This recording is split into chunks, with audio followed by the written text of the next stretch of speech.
Hi, everybody. Welcome back to the 2019 Black History Month campaign, Icons, Rockstars, and Innovators, brought to you by the Advertising Club of New York and presented in conjunction with Mixed Company Podcast, which, as you know, I am the co-host and producer.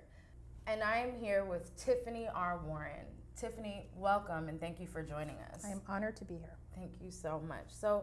So far, I've been talking to everybody a little bit about their journey and how they've gotten this far in their careers in advertising.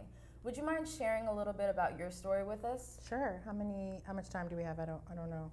I'll truncate it. But Right. no, I started out with dreams of being like the best account director in the world. And so, my path came through inroads as a marketing intern for Verizon. And I was pretty happy doing that, but certainly wasn't fulfilled. It was a little on the dry side in terms of that area. I really wanted to be a creative in my mind. That's where I thought my career was going to begin.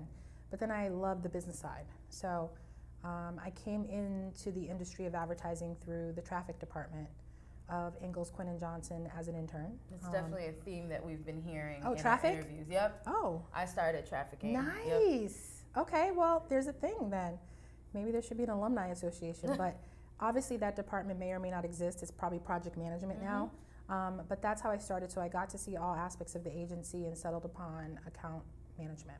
Got And it. so I began in account management at Hill Holiday and Arnold in Boston, Massachusetts, proud Bostonian, and then made my way to New York via the forays, overseeing diversity and inclusion. And from that point on, have been in love with that particular discipline, which brings me here today as the Senior VP Chief Diversity Officer for Omnicom Group. Amazing. So knowing that you come in from an account background, also traffic background, and using that insight to help you create all of these amazing programs in the diversity and inclusion space, can you speak to us a little bit about any innovations you may have found that we should probably be celebrating during Black History Month? I think my pathway into advertising was through the pages of Ad Age. I didn't have much to go on. There wasn't a repository of amazing stories of groundbreakers and trailblazers.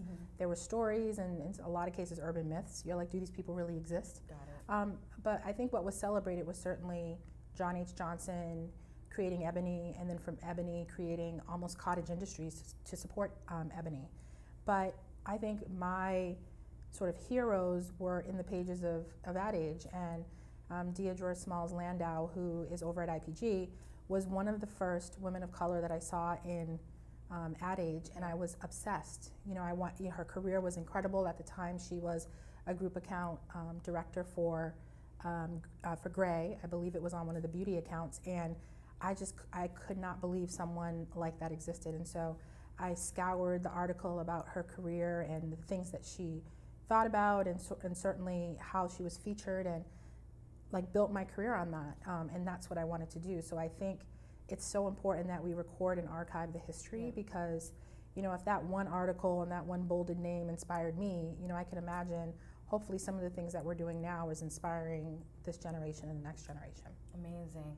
So speaking of heroes and people and agencies of the past, I want to get your take on existing multicultural agencies, as many people call them. Sure. Today we have Uniworld, and we also have Burrell that's still around. Why do you think agencies like that have sustained so long in the business to date? I think a lot of people owe a great amount of gratitude and debt to these agencies, because I look at people who have created their own myths and their own brands, but a lot of the early part of their career, when no one else believed in them, they were believed by these agencies and they were put into campaigns. Now, they're billionaires. You probably know who I'm talking about.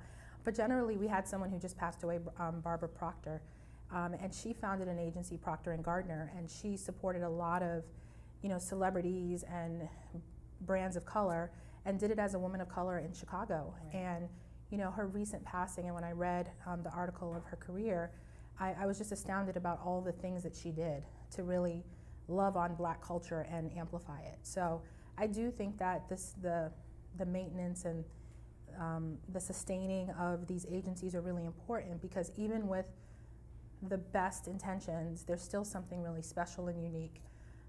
As one of my friends, Shantika Seiger, said, she said that, you know, these agencies study Black culture, they understand it. Yeah.